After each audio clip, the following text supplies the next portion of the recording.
V'yomer Hashem el Avram. Hashem says to Avram, Lech Lecha mi'artzecho, u'mlaretcho beis avicho. Hashem says, Avram, go for yourself. Otherwise, it could have said Lech. What's Lech Lecha? From your land, from your birthplace. Beis avicho, from your father's household. El Oretz Asher Areko, to the land that I will show you. So over here, the Balaturim, he addresses, it says Vayomer. Could have said Vayedaber Hashem el Avram. What does it say, Vayomer? Amira. And over here it seems to be, it's a charge. It should be in a more formal, right, term. So he says, Posel ba'amira b'lo sheniber bo olam shebasor ma'amros niber olam. Because this is one of the Asor Nisyonos. If Avram himself actually meets the challenge of these 10, what happens? The whole world, its value, takes on purpose. Right? That's Avram Avinu. So therefore, that's one way to understand it. Basar Mamoros Niver Olam. Or you could explain it, as we once said, Chazal say, we find the Torah tells us, it says B'hi Boram. By creation says B'hi Boram, so the Medrash tells us that B'hi Boram are the same letters as Avram. B'hi Boram is Avram.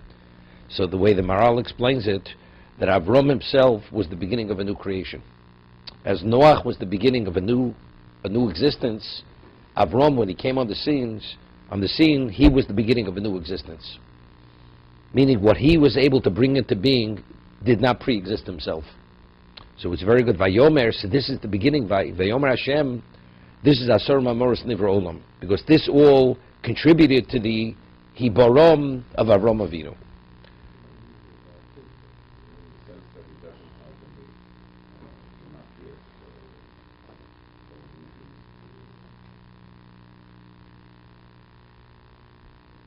But I understand what you mean. No, I see you don't. I see you don't learn Balaturim that often. Most Balaturim is not necessarily gematrius, not necessarily.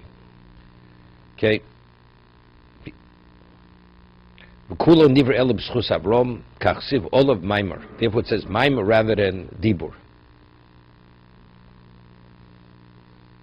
See, I question even his point, because a test is not a Lech Lecha, even though it's expressed as a charge, but factually he had no obligation, right? Avram Avinu had no obligation. Lech Lecha, he says, go. It's in your best interest to go. What about if he would have chosen not to go? Did he violate a Torah violation? Avram Avinu, seemingly not, right? So so therefore that's why I couldn't say V'yidaber. V'yidaber means it's a charge in a formal manner. Hashem is speaking. So the Baal Turim understands, but nevertheless, that since it's something which it's in his best interest, it's not something which is which has no significant consequence. Therefore, it should have been more formal. I mean, that's where the Baal Turim is coming from.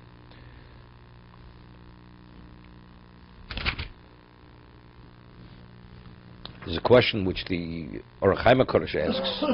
Seemingly, when you leave your birthplace, you leave your household, then you leave your birthplace, then you leave the country. You're born wherever you're born. You leave your family. After you leave your family, you leave your birthplace. That's your community. And then we talk about leaving the land totally. So in order, it should have said, B'beis avicho, mimolaretcho, mi'artzecho. What does it start from? Artzecho, molaretcho, beis avicho. It's backwards. Correct? That's the question. So what would you say? What? What is the answer?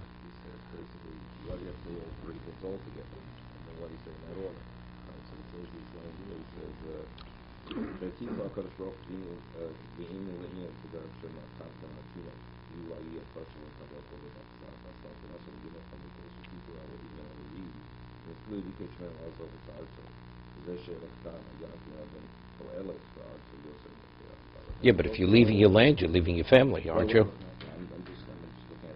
Okay. Look at it. How many hours you've been flying? 12 hours. You had enough time to look at it on the plane. Okay. Well, that's one. He has two approaches. One is the order of difficulty, like we say, bintcho, shehevcho, to increase the difficulty, to increase his schar.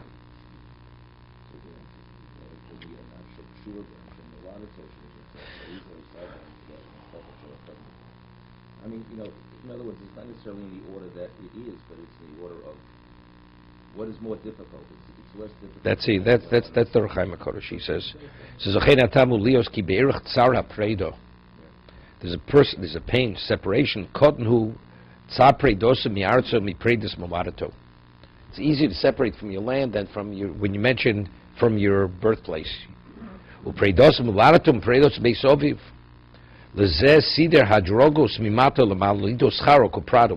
both. Is bincho. It's more general. No, but I understand that's his original question. Encompasses everything. The answer, but still, in terms of the way a person processes it, your land, when you think about your family, you speak about your birthplace, it's more difficult. Okay? Rashi, Lech Lecha, La Noscho Tovoscho. Lecha, it's in your best interest. Otherwise, you could have said Lech. V'sham Escho L'Godol, there you will become a great nation. Kani Atozoch Labonim, here you will not have children. V'od Shodia Tivcha Bolam, you'll have renown in the world.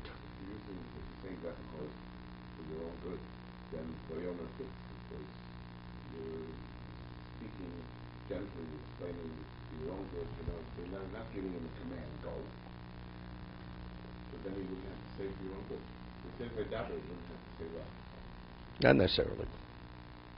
Person gives somebody a charge in a better way, you understand. It's in your best interest. Okay? That's the guarantee that you follow it. No, which means if it's difficult, that's to make it. I mean, let's ask a question. Avraham Avinu already was Nur Kazdim. I mean, he has to be given incentives to go. The man already was willing to die.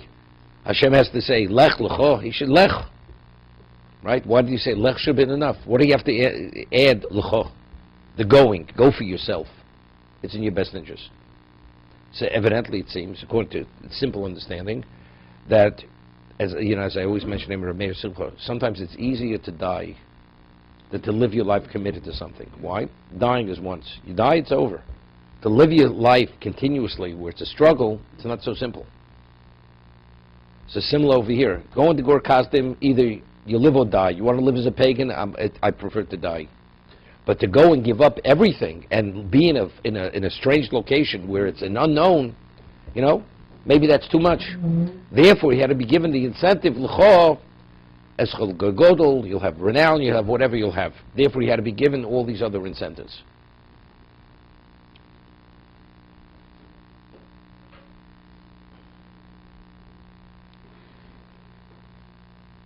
Or you could say the reason why he gave him the incentive is because, to see the way the Orach Chaim HaKodesh learns later, it says, Vayas Avram kashetzivo so Elokim. Where is it?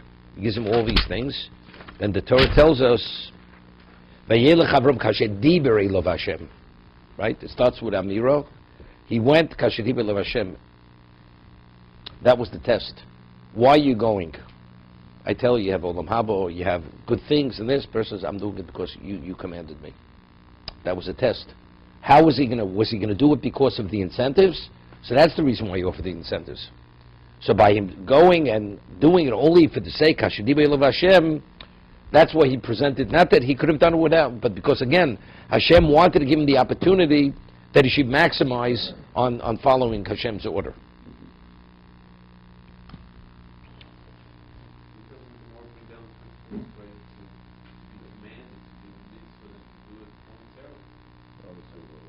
Yeah, but he is commanding him here. He is commanding. No, but Yedaber, no, but it says Yedaber. So again, where was it? Where was it? So evidently in the Amira, from here you see that there was a Dibur.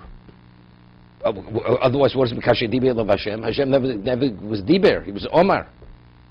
The answer is no, the Omar was Dibur. But the Dibur was with incentives. But it was Kashe Dibur of Hashem as if it was a command without the incentives. Otherwise, it's contradictory. Here it starts with Amira and it concludes with Dibur. So therefore, it's a mitzvah. It's like a mitzvah also.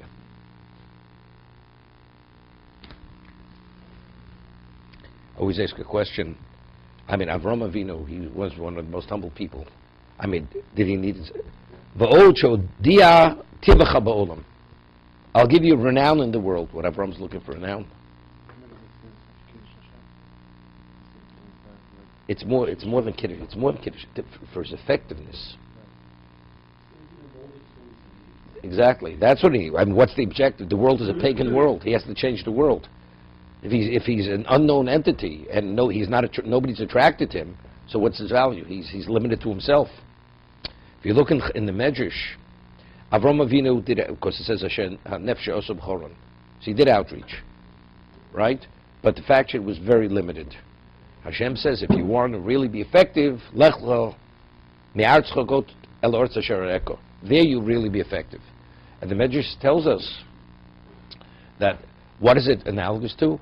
If you have a flask of perfume in a cemetery, I mean, so who could benefit from the fragrance of the perfume? There's nobody there. So you take the flyton, sluchashel flyton, take it from the base, between the dead, put it among the living. That's the Medrash. So which means people because there you'll be able to impact people. But without odiyah tivcha ba'olam, but if he's not going to have any renown, so how are you going to be effective? So again, like David's, he's giving all the tools that he should be able to be most effective.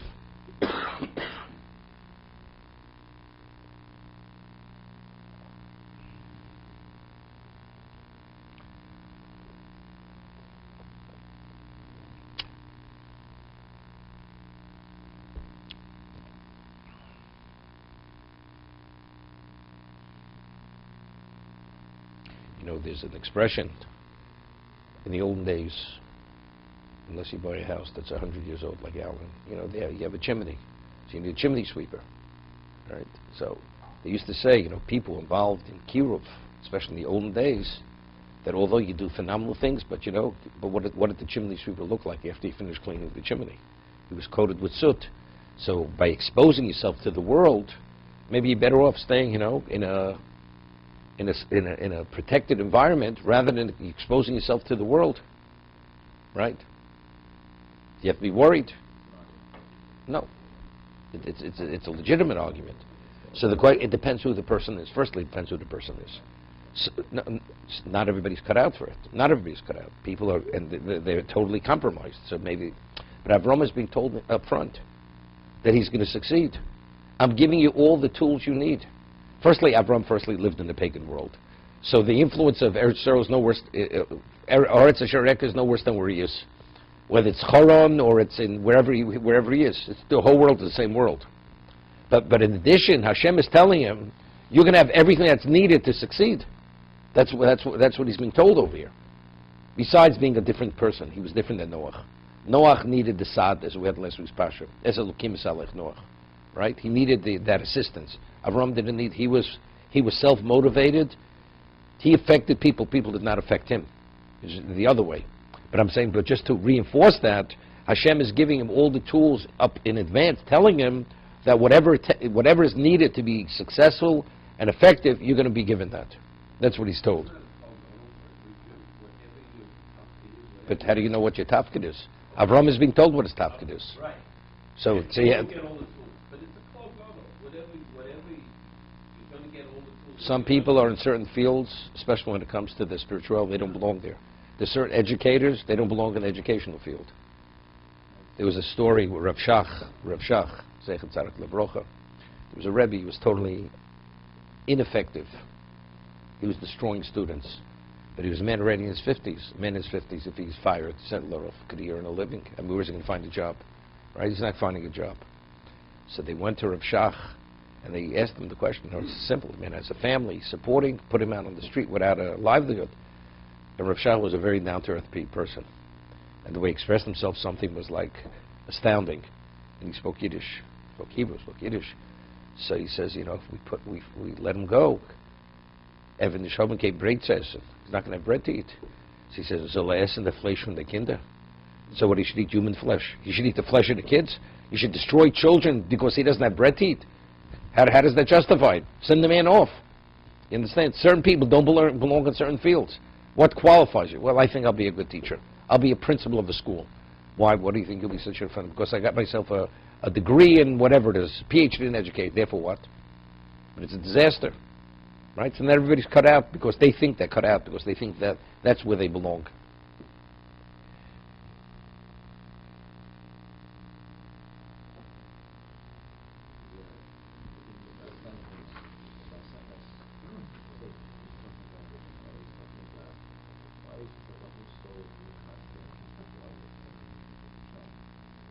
You mean it's not expressed? Is that it's alluded to? It's a medrash.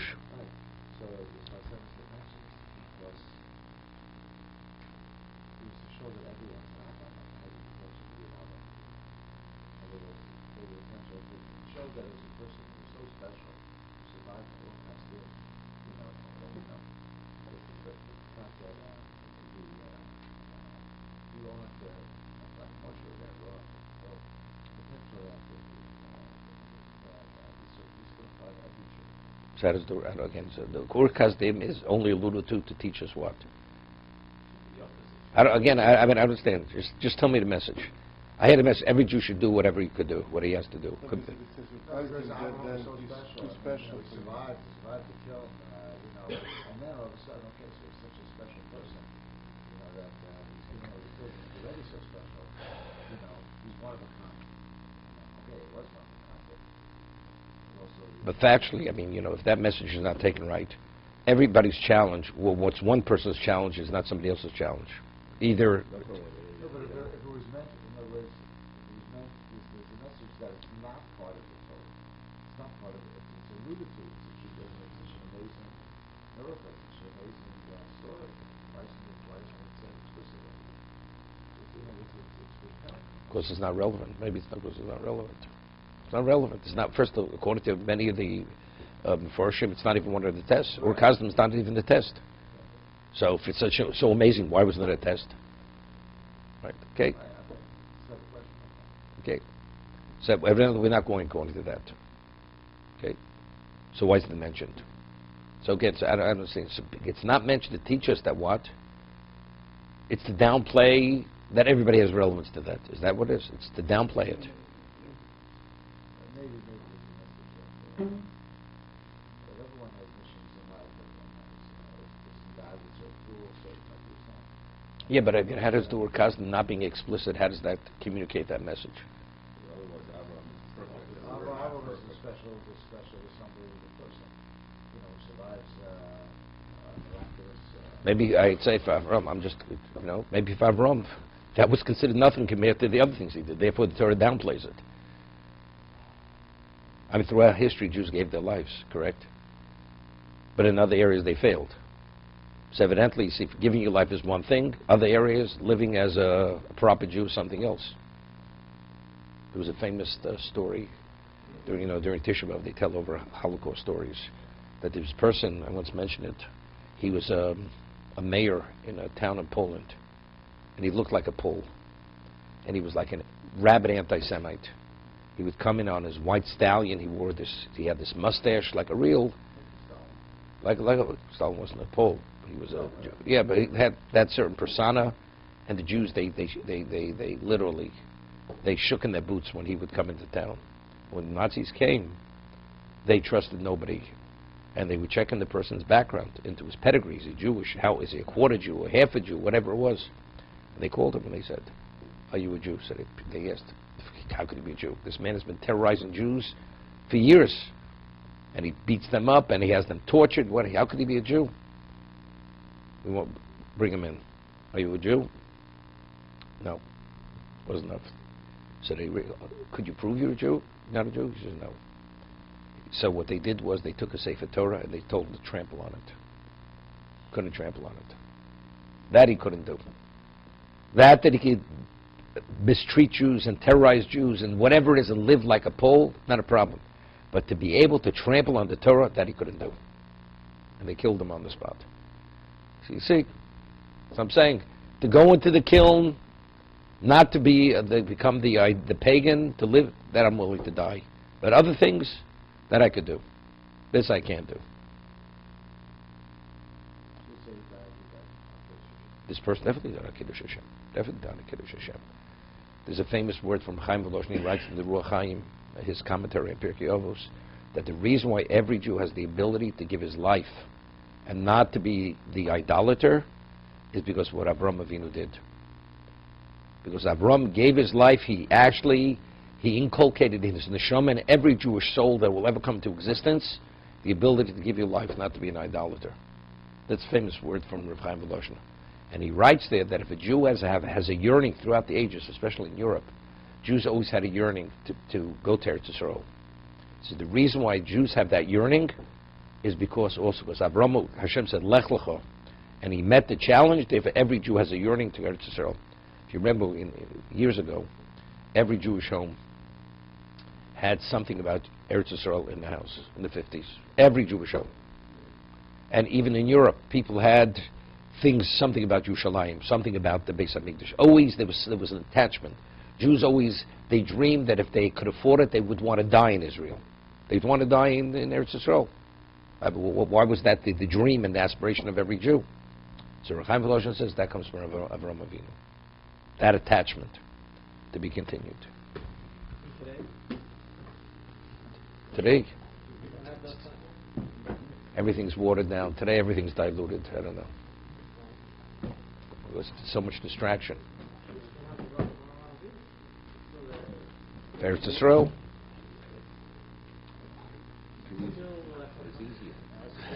Yeah, you only appreciate what you don't have. What you have, is available. You're right.